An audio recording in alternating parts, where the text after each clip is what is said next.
Hello guys, இன்னைக்கு வீடியோல என்ன பார்க்க போறோம்னா, நீங்க ஆல்ரெடி விண்டோஸ்ல டூயல் பூட் உபுண்டு போட்டு வச்சிருந்தீங்கன்னா, அது எப்படி ரிமூவ் பண்ணுறதுன்னு சொல்லிட்டு பார்க்க போறோம். அதுக்கு நீங்க சர்ச் பார்ல போயிட்டு டிஸ்க் மேனேஜ்மெண்ட்னு சொல்லிட்டு டைப் பண்ணுங்க. இங்க வந்து சி டிரைவ் இருக்குதுங்களா, இது வந்து டி டிரைவ். இங்க ஹெல்த் பிரைமரி பார்ட்டிஷன் இருக்கு பாத்தீங்களா, இதுதான் நீங்க டூயல் பூட் போட்டு வச்சிருந்த ஓஎஸோட மெமரி.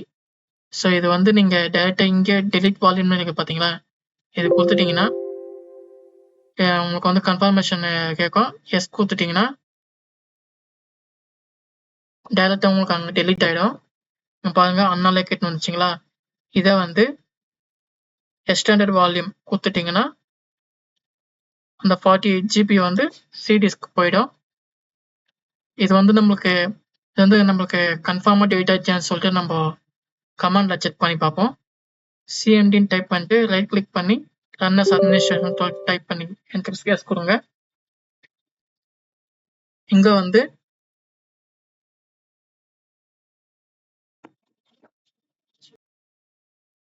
வந்து டிஸ்க் பார்ட்னு சொல்லிட்டு டைப் பண்ணுங்க. Next list disk. பாருங்க உங்களோட சிஸ்டமோட டோட்டல் மெமரி காட்டுது. நெக்ஸ்ட் வந்து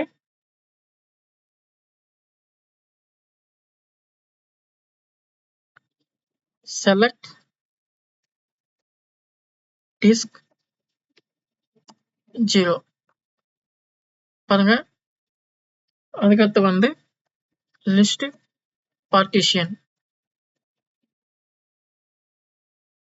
பாருங்க உங்க recovery 529, partition 2 வந்து system 99 MB, partition 16 MB, நம்ம தனித்தனியாக காட்டும்.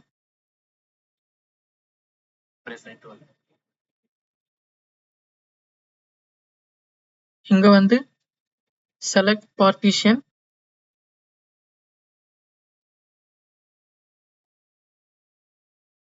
இங்க வந்து 99 MB இருக்கு பாத்தீங்களா, நான் வந்து 2 செலக்ட் பண்ணிக்கிறேன். இப்போ வந்து assign letter equal to Z.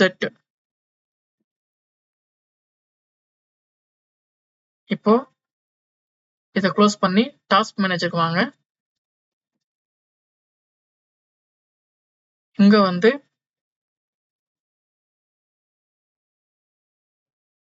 வந்து ஃபைல் பாத்தீங்க, ஃபைல்ல போயிட்டு நியூ ரன் டாஸ்க் பத்தி கிளிக் பண்ணிட்டு ப்ரௌசர் கிளிக் பண்ணிங்க.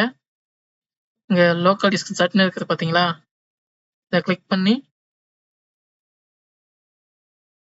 டேட் செக் பண்ணிக்கலாம். டேட் ஆயிட்டு இருக்கு. அப்புறம் கமாண்ட் போயிட்டு எக்ஸிட் கொடுத்தீங்கன்னா முடிஞ்சிடும். ஸோ அவ்வளோதாங்க. இந்த வீடியோ பிடிச்சிருந்தா லைக் பண்ணி சப்ஸ்கிரைப் பண்ணிங்க. இந்த மாதிரி உங்களுக்கு டெலிட் ஆச்சா இல்லையான்னு சொல்லிட்டு கமெண்ட்ல சொல்லுங்க. நெக்ஸ்ட் வீடியோல பார்க்கலாம்.